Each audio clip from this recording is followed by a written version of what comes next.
Wheels, Emmylou Harris from Elite Hotel. Thanks, Emmy.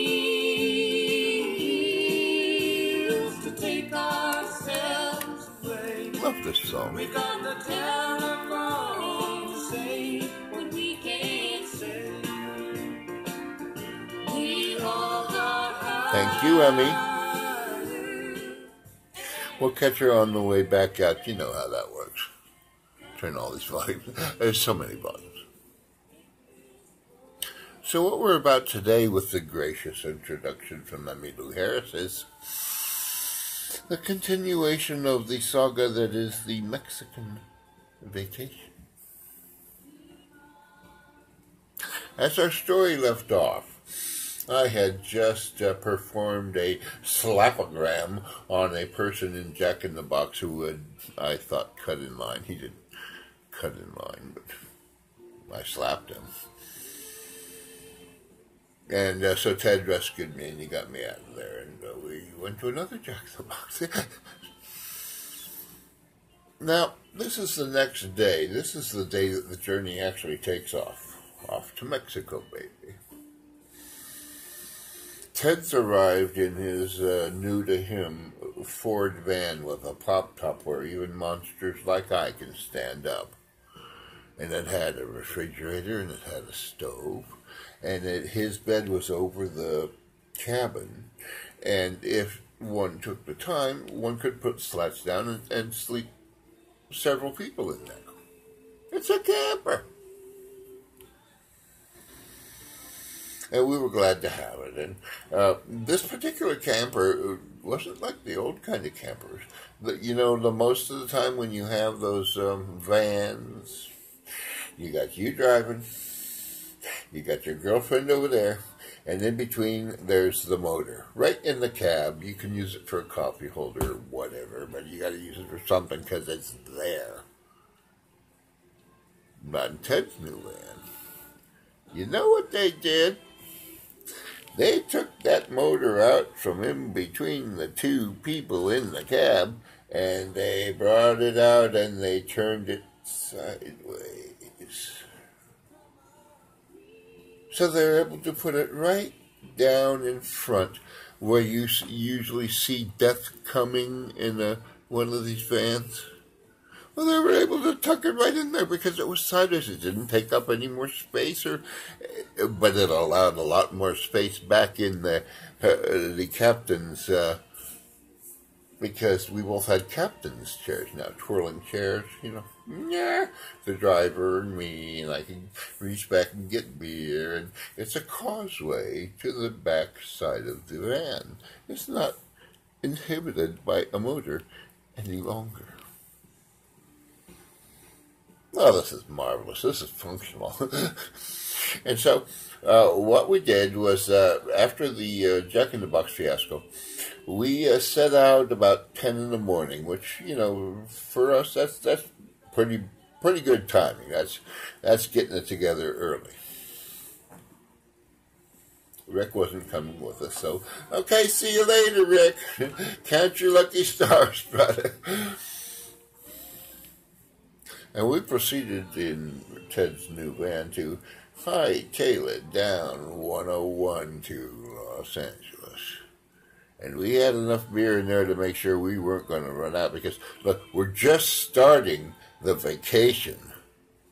We don't need to be running out of beer halfway down and slipping around and say, okay, take the empties and blah, blah, blah. We had enough beer to get us there and more because it had to be guaranteed that there was not going to be a problem. And there wasn't. We planned well.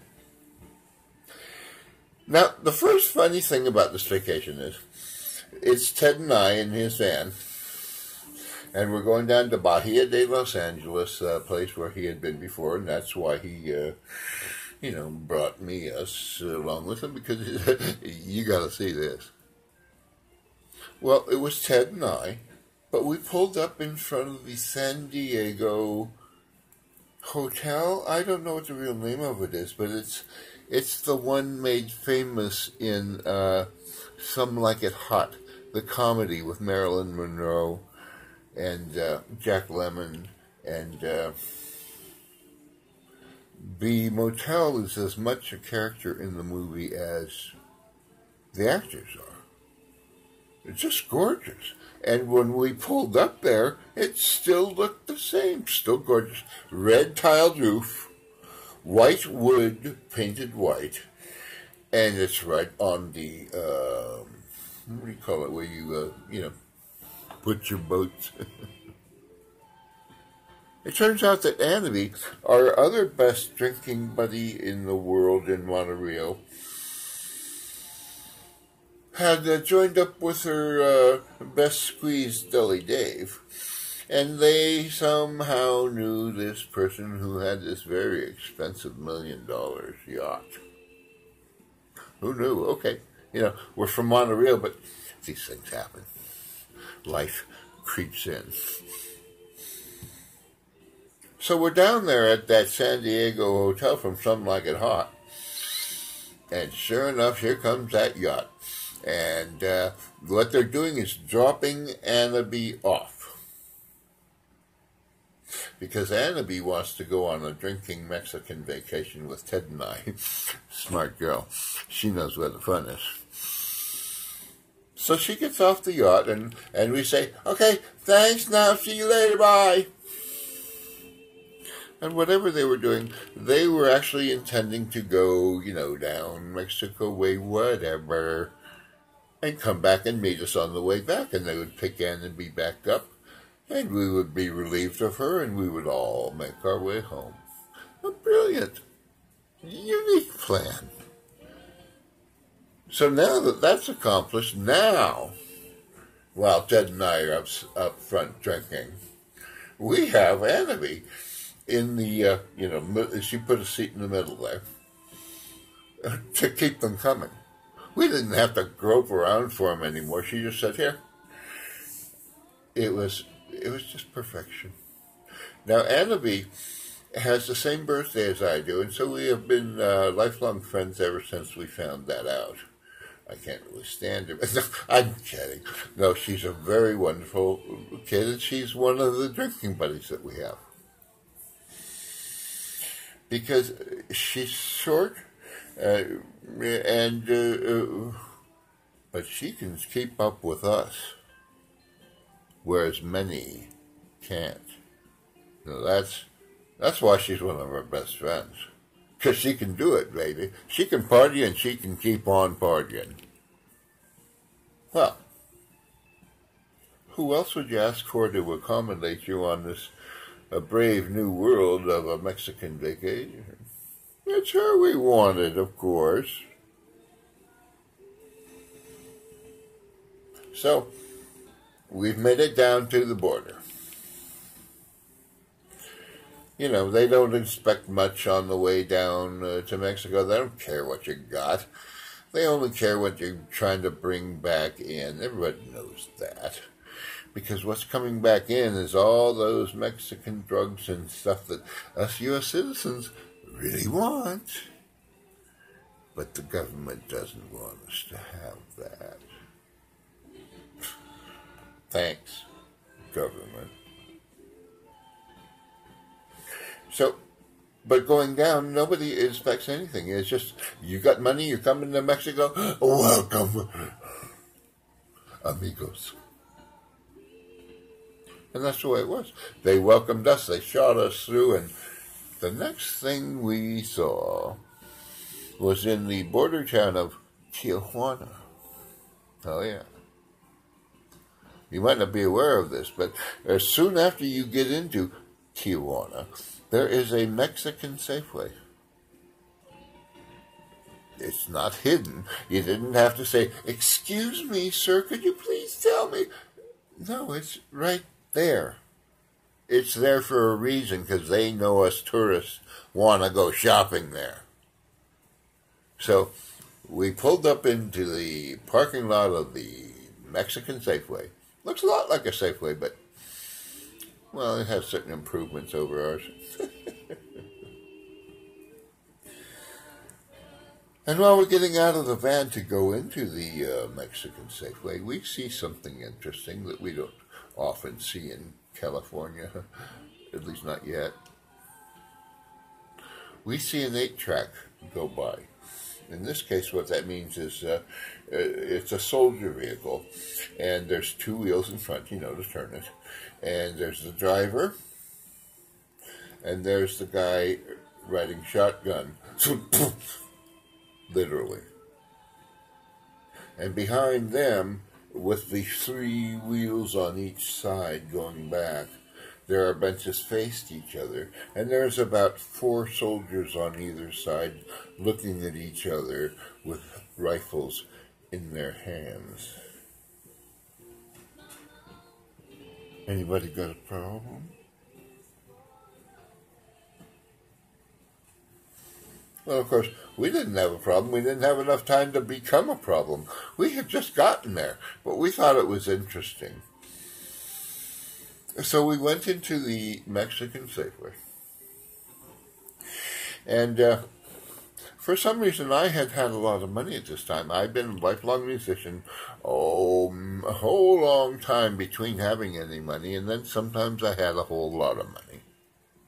Well, it turns out this is possibly one of the reasons Ted wanted me to go on this vacation with him, was because I had a lot of money. So did he. So did Annabelle.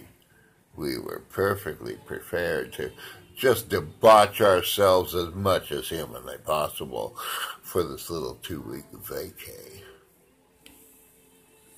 So we go into the Mexican Safeway and we each grab a shopping cart. There's 3 of us, and we go in there and we just start hauling stuff off the shelves.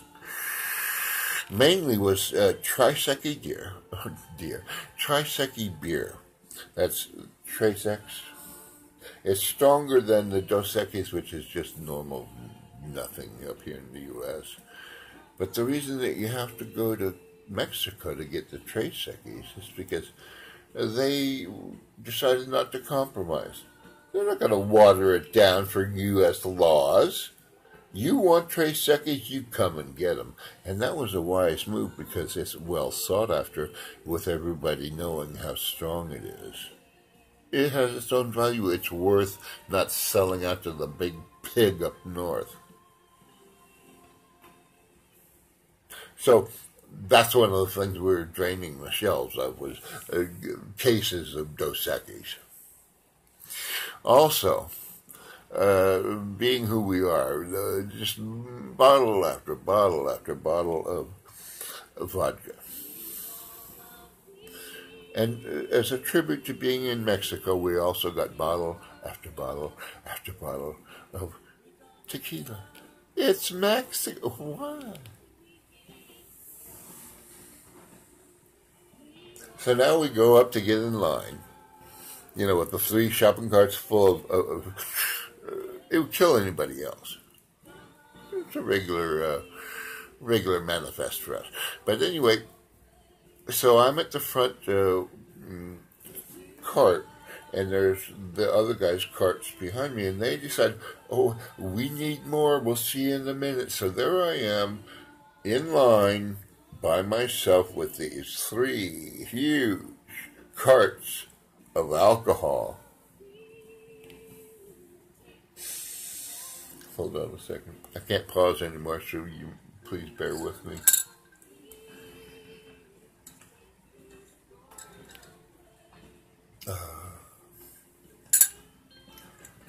So while I'm standing there by myself, waiting to, cash out, this young, short Mexican Indian comes up to me and he looks at me. And he looks at the carts of booze that I have.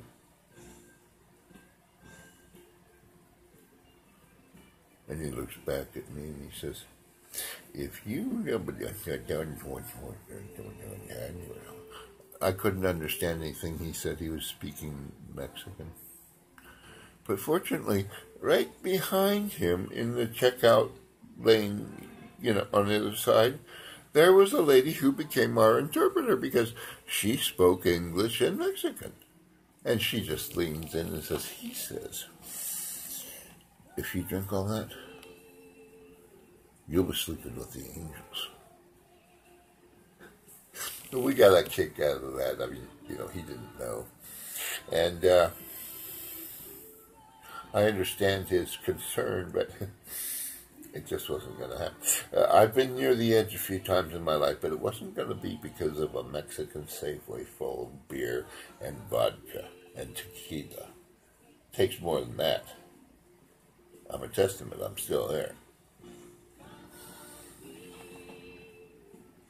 So up comes the two folks that are, in my party, and we proceed to, cash out. And we roll our carts out. Just unbelievable. And this is where we first encounter the routine that is the Mexicans who choose you. You don't choose the Mexicans you want to help you. They choose you. And how this first encounter works was we're coming out of the Safeway. Mind you now, we've already done all the work.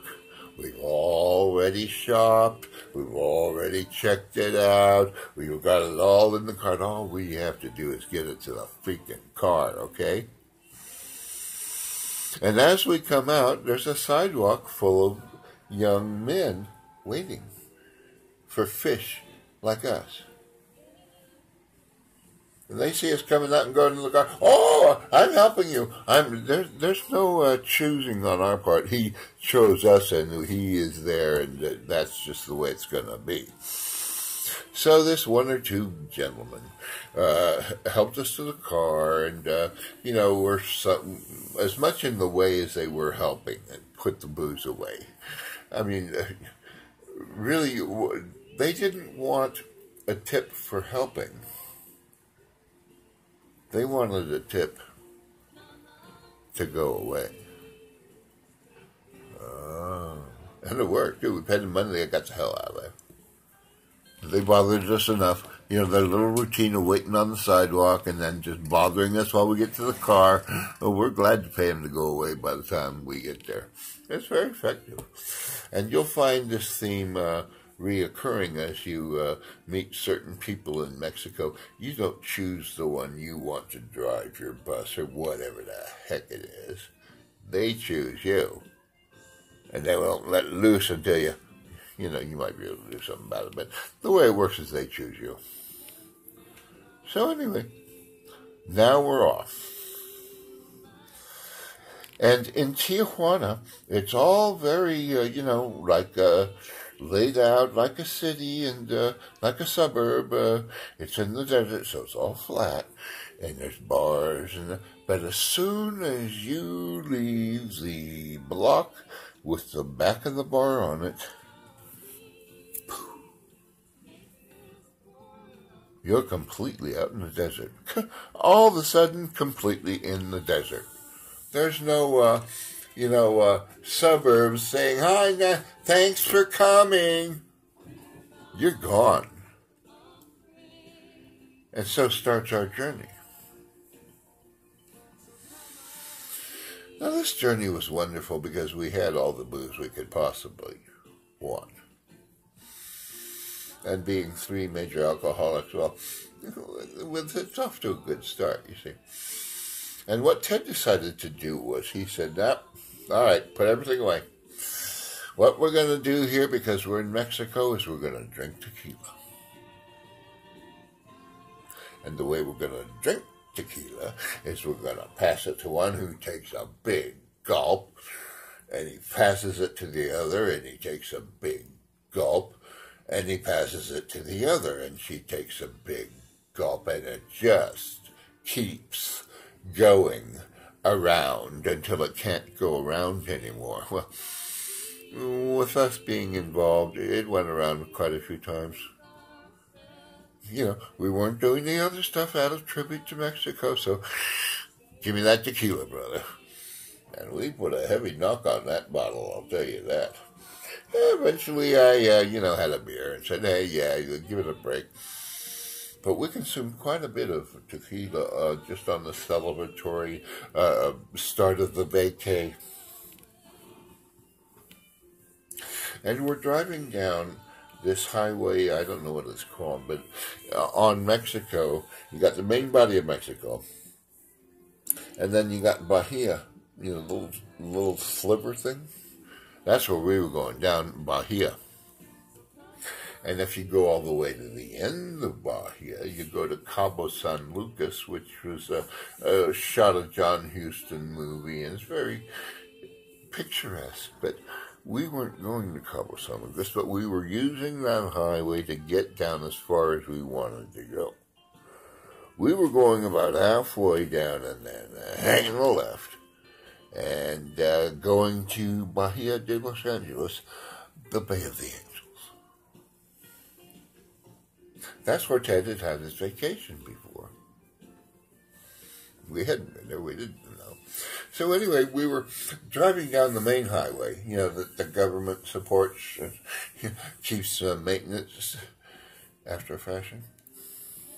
And we're thinking, gosh, a pothole here, a pothole that somebody should be informed. I mean, this isn't right.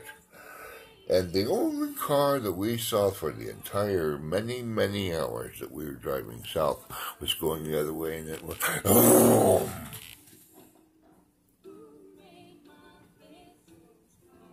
Being in the off-season, that's the only car that was on the road aside from us. That's why we chose to go in the off-season. Hey, we live in a tourist town. We don't need a stinking tourist town while we're trying to have a vacation. Hold on.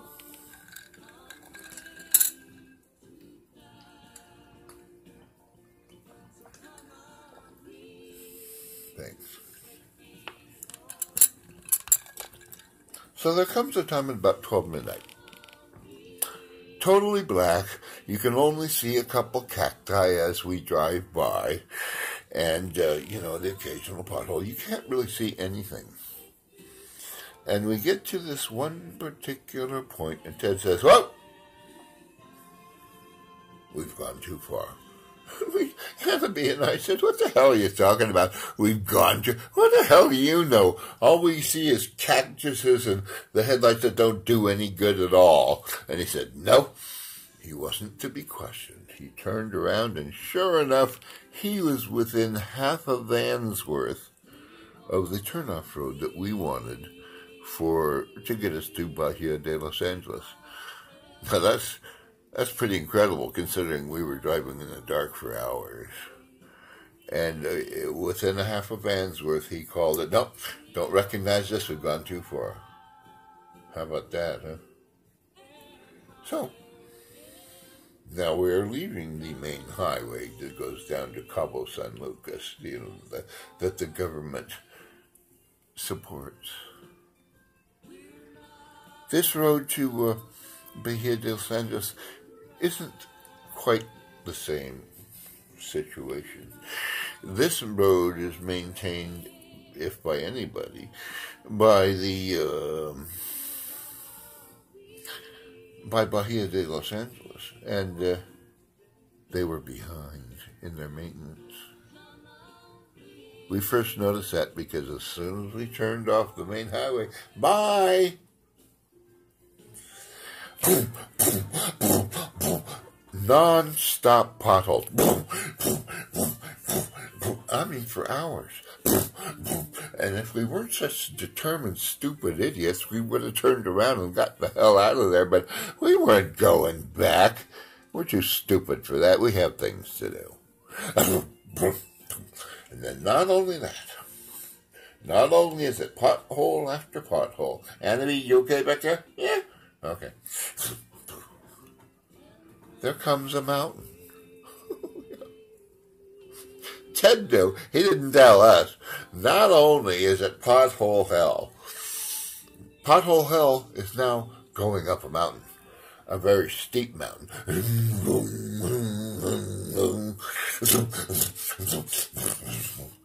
And finally, after a couple hours, God, thank you, God.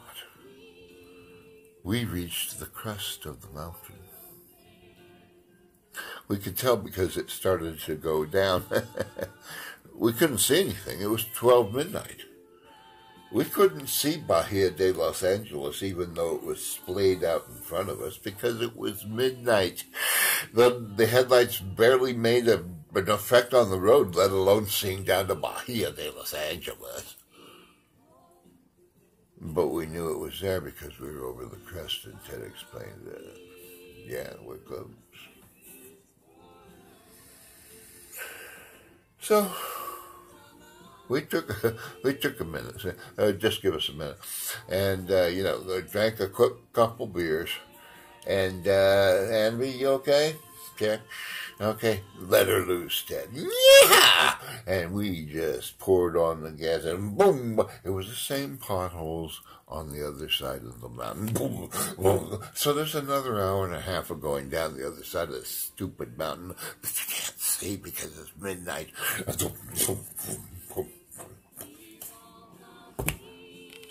Well, one gets used to these things, you know. You attain a certain flow. And then finally, it evens out, and there's an actual road. Can't see anything, but there's an actual road, and Ted knows where he is. And this road is the about a quarter-mile blacktop that runs through the town of Bahia, where all the Indian stores are, where you can buy things very cheaply from the Indian inhabitants. But we continue on to the major blacktop area in Bahia de Los Angeles. It's a great big blacktop because it's for the tourist season, which this is not. This is for all the tourists to park to go into this beautiful restaurant. We drank there once and we ate there once, and you couldn't tell that you weren't in the U.S. It was wonderful in there. So that's what the blacktop was for. They were accommodating the tourists and come on in and have some meal.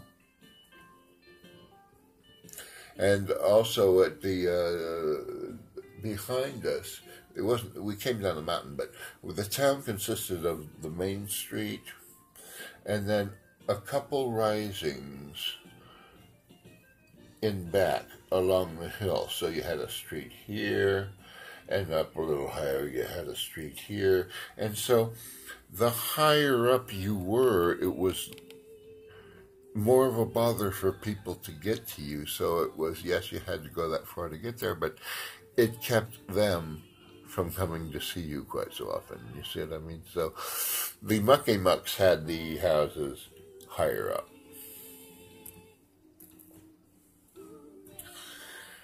Well, Andy and I had slept under the freaking van. There was no way to sleep. It was freaking cold. And if I was cold, you probably died. I couldn't sleep. So when the sun finally came up, we realized that there was a greeting party. There were some locals there that wanted to come and say hello.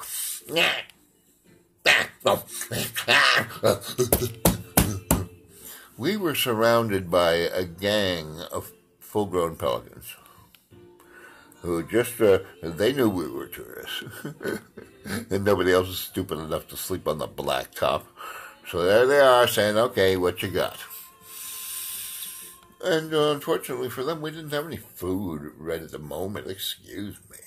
So we got up and they went, and they scurried away. Don't worry, we'll be here 2 weeks. We'll get something for you. No, we did.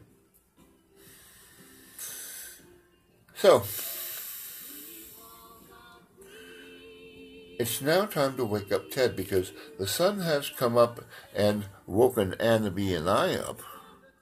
But Ted's asleep in the camper. He can sleep all day if he wants to. He's not cold. He doesn't see the sun coming up. So it's up to us. We gather our belongings and we get up and we open the van door and say, hey, Jose, get the hell up. It's time to eat. No, he might have been reluctant to get up, but I tell you what, he wasn't reluctant to be part of that getting something to eat. We were hungry. This is to be our first Mexican meal. So where we ended up was, I don't know if Ted knew this lady before, from his vacation before, but this single elderly lady owned a home, and she had an upper patio, above the living room or whatever it was. And that's where she served food, up here. And she also had some shadings for the normal part of the year where it gets so hot, people would want shadings. Well, it was early in the morning. It wasn't that time of year. We didn't need shadings. The weather was just fresh and beautiful. And she could speak a little English, enough to, get us our food. And the food she brought out. They say about food that it's a portion of the way it looks and a portion of the way it tastes. Well, I tell you what, she had the way it looks nailed down. It was just, oh my God, the most beautiful eggs I have ever seen. 2 of us ate. Here comes 2 to me. Here comes 2 to Annabelle. Here comes 2 to Ted. And whatever else she had, like avocado and whatever, it was spotless. It was a great first meal. So we tipped her heavily. We never went back, but so nice to see you. Our first positive experience in Bahia de Los Angeles. Mm-hmm. And then Ted had a surprise for us. He had something he had to do. What? Never mind, just do what I tell you and come with me. So, what are we going to do? We got in the van and we went with him, and he went up. We're on the main road now. We went up one road higher. Remember I told you how they're layered? And you turn back around and there was a school there. Anyone who was in school was in this classroom, because that's all there was. There was this classroom. That was the school. I don't know how Ted found out about this, but most tourists wouldn't give a damn about a stupid Mexican school. It wouldn't be it. What are you gonna do for me, But Ted was right on it. He walked in and he told us to carry bags of certain things, so we did. We didn't know. And we walked, the 3 of us walk into the schoolroom, and they're in the middle of, being schooled, and there's a male teacher, fairly young, skinny, up at the front, and there's quite a few students that are like young high school age, I don't know. And so the teacher says, say hello to our friends, and they all said hello, and they were all very polite. And then Ted took out the first present. He took out a European soccer ball, the round kind with black and white octagons. And he said, here, hand it to the teacher. He says, this is for you and for the students so that you can enjoy some soccer. And he said, oh, thank you, students. Thank you. And they all, yay! And then Ted proceeded to, just one more. He brought out a baseball glove. He brought out a baseball bat. And he bought out a softball. You got the makings of a ball game there. You don't want a hard ball because you don't want it flying off into the Sea of Cortez or wherever. You need a softball because you still get the boom. You still get it flying away, but it just doesn't go as far, so you're able to keep playing. And he gave that to the teacher, who gave that to the students, and they all just said, thank you. And we said, okay, well, it's nice to see you. We'll see you later now. And the teacher said to the students, say thank you. And they all got up and said, thank you. And we waved on the way out. And you know, that really helped in gaining a tone for our vacation, because these students didn't go back to their parents and say, you know, these stupid, ugly Americans did. They came and they wanted us to wash their shoes. No, no, no, no. They went home and said, look what they gave us. They gave us a soccer ball and a baseball. And so you know that the word was good when the students went home and talked to the parents, the Indians that lived in the town. Great. But Ted wasn't done yet. When he had been there before, Ted was in Montreal, California. I've always been a hermit. I've never been able to speak to people well, blah, blah, blah. Unless I get to know you and have a snootball. He was always outgoing and sociable, always. And so he met the counterpart in Bahia de Los Angeles, the head Indian. You know, the one that everybody looked up to for, you know, it's not a big deal, it's just that he was the one. And last time that Ted was there, he found out that he played guitar. And to Ted, that meant that if he breaks a string, he's in big trouble, because he's got to find a way to pay for it. He's got to find somebody to go over that darn mountain and up to Tijuana or wherever and buy some guitar strings and then bring them back and come back over the mountain. It's not as easy as one might think. So what did Ted do? He hunted down this lead Mexican and he gave him a set of guitar strings. And of course, the Mexican person was floored. You know, he remembered Ted. Hi, buddy, how are you? But still, for him to bring guitar strings, which, like I just described, are priceless. He can't replace. If you break a string, you're playing on 5 strings. That's just the way it goes until you somehow get a miracle replacement. So you know what this Mexican did to repay Ted's kindness to the 3 of us, Ted, me, and Annabelle? He took us up to his home, about the 2nd level, and made us lunch. He made us lunch. Unheard of. But great, you know, because he was thankful for the present and that he needed to, in kind, you know, say thank you back. And we got there, and the way that the Mexican society works is a very beautiful wife was there. I don't know how many minutes, if any, she had warning that 3 guests were coming. But anyway, so Annabelle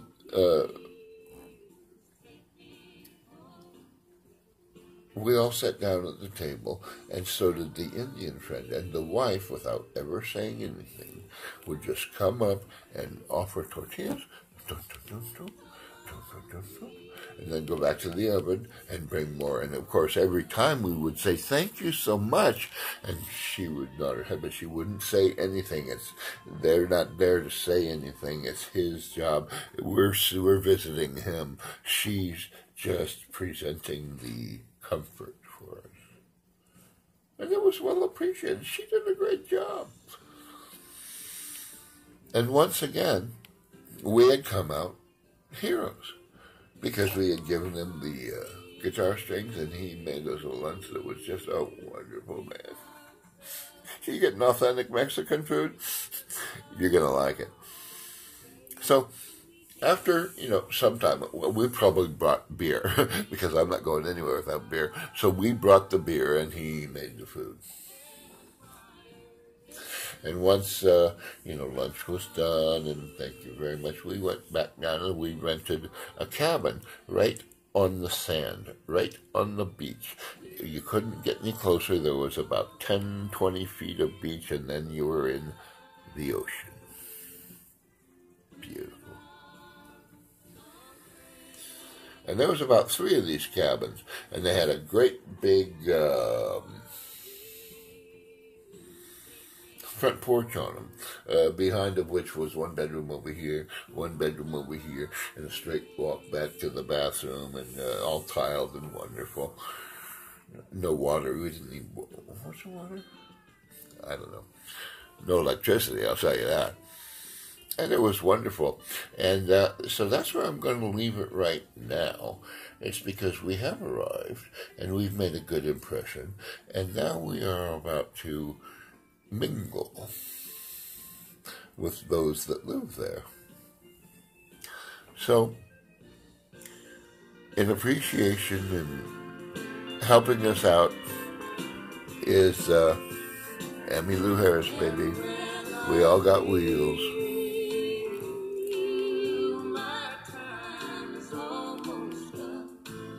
Nice to see you.